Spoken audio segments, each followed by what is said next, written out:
Live from Channel's global headquarters in Lagos, this is the capital market. I'm in on the show today for Temple Ashaju, who's at the World Bank IMF meetings in Bali, Indonesia.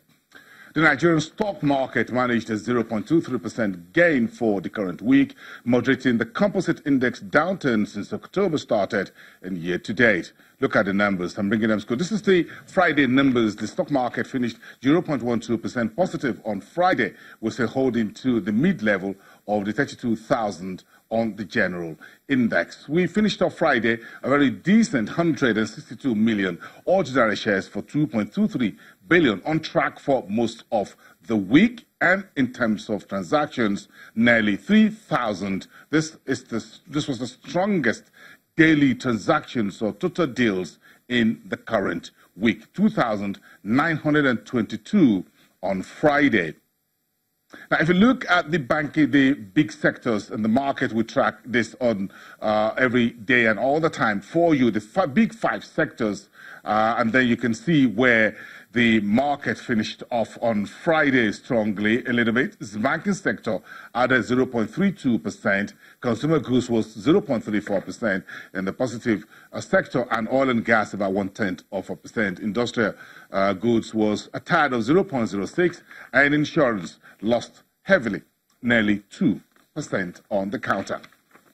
Take that away and show us the NESD over-the-counter. That's the activity data for the Nigerian Stock Exchange on Friday. Let's go straight to the unlisted securities market, the NESD over-the-counter, where we saw a 0.75% negative reading. The USI sank further below the 700 level, which it broke through on Thursday, and the market cap also down to 478 billion. We started the week around 482 billion naira. 175,000 unlisted shares traded on Friday for 2.1 million naira. At the FMDQ OTC Securities Exchange, the bond market was remained sluggish, 3.56 billion in total, while the Treasuries market, which is the Treasury bills, remained the single digit since the week started, 88.85 billion in total, though active by the number of deals, 238 transactions. Meantime, on Friday, the major petroleum products marketer, Cornell PLC, announced its third quarter earnings, kicking off the final season for the year. The oil retailer says the numbers shows a strong growth in sales and volume and a significant reduction in cost of funds. And you're looking at the numbers there from Cornell PLC, reporting an earnings per share of 229 kobo. That's 229 kobo.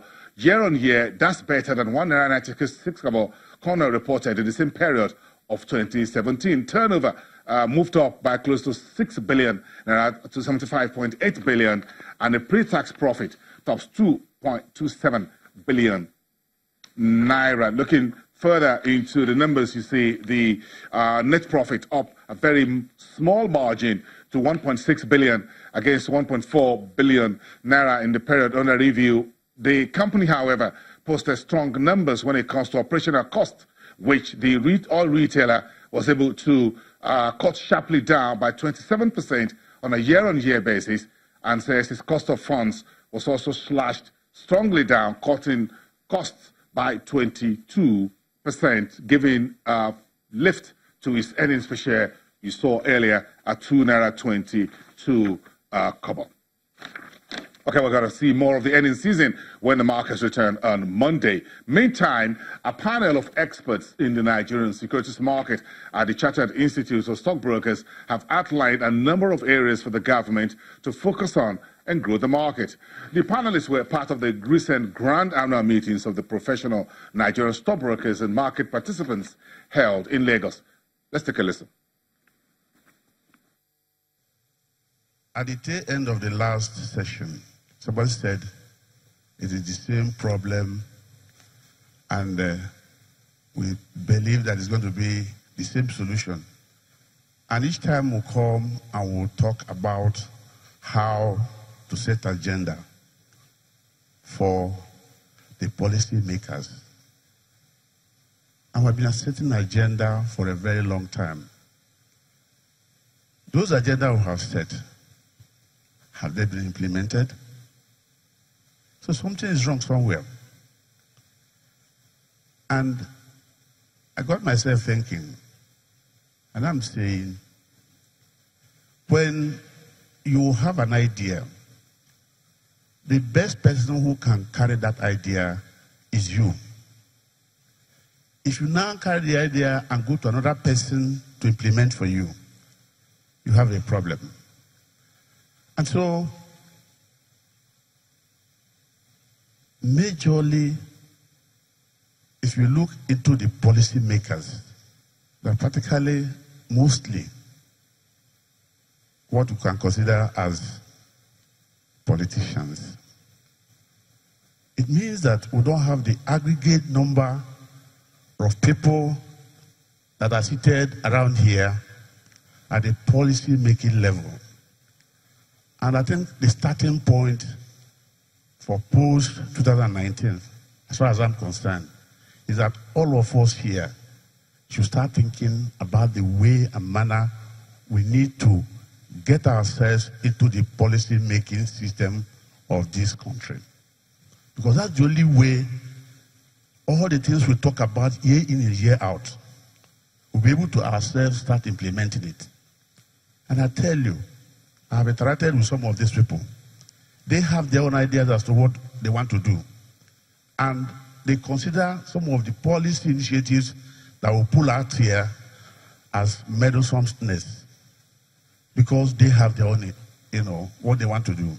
But coming back to your question, Mr. Chairman, there are a number of things. Let's even start at home here. Within the last, let's say this year, we have had 3 heads of the Security and Exchange Commission. What does that tell you? And as of today, we don't have the board for SEC. And you know the critical role that SEC plays in the capital market. And that is why, if you see the kind of policy that comes out, especially when the bankers committee meet, what do you see?